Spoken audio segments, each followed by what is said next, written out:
Hello everyone, I'm Ali. It will be the Qingming festival soon on April 5th. It's one of the most important traditional festivals in Chinese culture. Have you also heard of the Cold Food Festival? It's a lesser-known festival today, but very big in ancient times. In today's China, people mainly just visit and sweep their ancestral tombs on Qingming Festival. But in ancient China, these two festivals shared a lot more interesting and fun activities. So let's find out about their history and origin and all the customs of the Qingming and Cold Food Festival.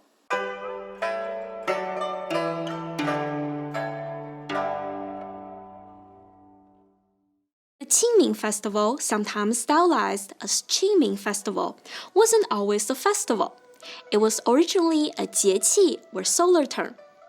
There are a total of 24 solar terms in a year according to the traditional Chinese calendar, and each solar term lasts for 15 days. The Qingming festival falls on the first day of the Qingming solar term. According to Han Dynasty records, the Qingming solar term happens 15 days after the spring equinox. During this time of the year, everything becomes clear and neat. That's why it's called Qingming, which translates to clear or pure brightness. Therefore, this Qingming festival is also called the Clear Brightness Festival or the Pure Brightness Festival. The Cold Food Festival, on the other hand, is usually observed a few days before the Qingming festival. Today, it falls on the day before Qingming, but in ancient times, people would observe it for much longer, such as 3 days, 10 days, or even a whole month. Now, why do people spend a whole month on these festivals? To answer this question, let's look at the history and origin of the Cold Food Festival. The Cold Food Festival is called Han-Shi Festival in Chinese. Han-Shi translates to cold food in English. As the name suggests, it's a festival where people eat cold food. It's commonly believed that this festival was developed as a local commemoration of the death of a nobleman, Jie Zitui, during the spring and autumn period. The story goes, in the year 655 BC, nobleman Jie Zitui followed his master Prince Chong'er to exile. They were in exile for 19 years and suffered a lot of hardships. One time, they ran out of food, and the prince was so hungry that he couldn't move anymore. Jie Zitui then cut flesh from his own thigh to feed the prince, which allowed him to survive. After 19 years, they finally went back to the state of Jin, and the prince became the duke. But now Jie Zitui has decided to retire and lived with his elderly mother in the forest. The duke wanted to reward him, so he went to the forest but couldn't find them. He then ordered his men to set fire to the forest in order to force Jie Zitui to come out. But in the end, Jie Zitui and his mom never came out, and they were found burned alive in the forest. The duke regretted his decision and ordered that from now on, no one should light the fire on the date of Jie Zitui's death. There were many records later on about the practice of not using fire as a memorial period for Jie Zitui. For example, during the Eastern Han Dynasty, a state official, Zhou Ju, was assigned to govern the city of Taiyuan. He found the local residents would not use fire for an entire month and only eat cold food on the month that Jie Zitui died.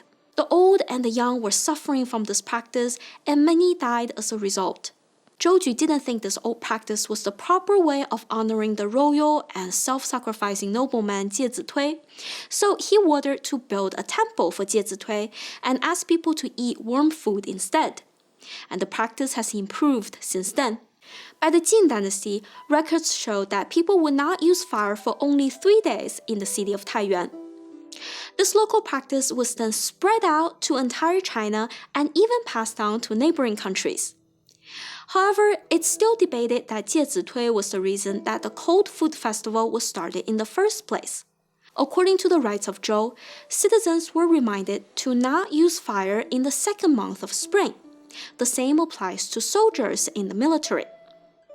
In the early days of Chinese history, people used 4 different types of wood as firewood for the 4 seasons. It was important to change the firewood when the season changed. As a custom, people would not burn fire for a few days in between the changing season, so they could completely bid farewell to the past and welcome the new season.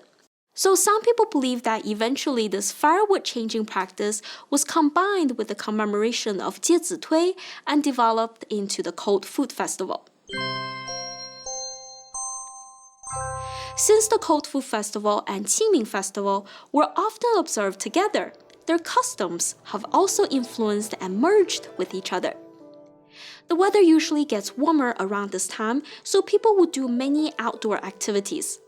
After people were done with tomb sweeping, they would stroll around on grass, and this activity was called 踏青, which translates to stepping on the green.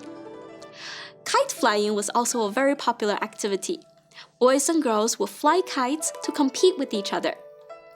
And while they were out, everyone, including men, would find willow trees and break off a small piece of willow branch and put it in their hair. It was believed to make the person healthy and have clear vision. Every household would also hang willow branches in front of their doors and from their roof. According to Song Dynasty records, during the Hanshi and Qingming festivals, the capital city would be filled with willow branches on every house, even in deep alleys. The scene was very lovely, but since everyone was doing it, willow branches became very scarce. So a poem wrote that, "Don't break off all the willow branches. There will still be people coming out tomorrow." Another Song Dynasty poet wrote, "If your heart is not weighed down by secular matters, it makes no difference if you wear a willow branch on your head or not."